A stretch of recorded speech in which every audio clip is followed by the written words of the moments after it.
بسم اللہ الرحمن الرحیم۔ دوستو، کسی بادشاہ کے دربار میں ایک بھنگی کو پیش ہونے کا موقع ملا تو عجیب بات رونما ہوئی۔ دربار میں داخل ہوتے ہی وہ دھڑام سے فرش پر گرا اور بے ہوش ہو گیا۔ اسے ہوش میں لانے کی سر توڑ کوشش کی گئی مگر بے سود۔ آخر ایک دانا درباری نے ایک گندگی سے آلودہ جوتا لانے کا مشورہ دیا۔ جوتا لایا گیا تو دانا نے کہا کہ اسے بھنگی کو یہ جوتا سنگھایا جائے۔ یہ دیکھ کر درباریوں کی حیرت کی انتہا نہ رہی کہ بھنگی عالم بے ہوشی کو خیر باد کہہ کر عالم ہوش میں آ گیا۔ یعنی جو کام شاہی حکیم اور اعلیٰ جڑی بوٹیوں سے تیار کردہ قیمتی دوائی نہ کر سکی، غلاظت سے بھرا ہوا جوتا وہ کمال دکھا گیا۔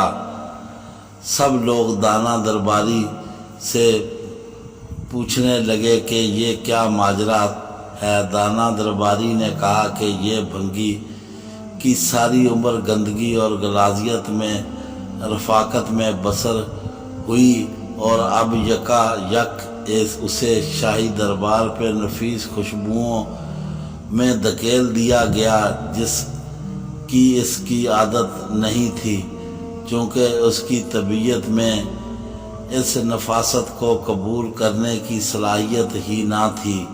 تو یہ برداشت نہ کر سکا اور اپنے حواس کھو بیٹھا، اور جب اس کو اس کی طبیعت کا مواقف ماحول دیا گیا تو وہ فوراً اس کو قبول کرتے ہوئے ہوش میں آ گیا۔ اس واقعے کو پڑھنے کے بعد مجھے کئی بھٹکتے سوالوں کی تسلی بخش جواب مل گئے کہ ہم ٹی وی کے سامنے بیٹھ جائیں تو گھنٹوں کے گزرنے کا احساس تک نہیں ہوتا، جبکہ نماز شروع کر دیں تو 5 منٹ گزارنا محال ہو جاتے ہیں۔ ناول پڑھنا شروع کر دیں تو لگاتار بہت سا ٹائم اسے پڑھنے میں گزارنا بے حد سہل معمول ہوتا ہے۔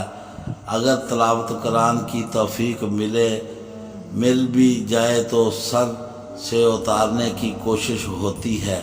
دوستو، ہماری کہانی پسند آئے تو دوستوں میں شیئر کریں اور ہمارے چینل کو سبسکرائب کریں تاکہ آنے والی ویڈیو آپ تک جلد سے جلد پہنچ سکے۔ ہمیں دعاؤں میں یاد رکھیں۔ اللہ حافظ۔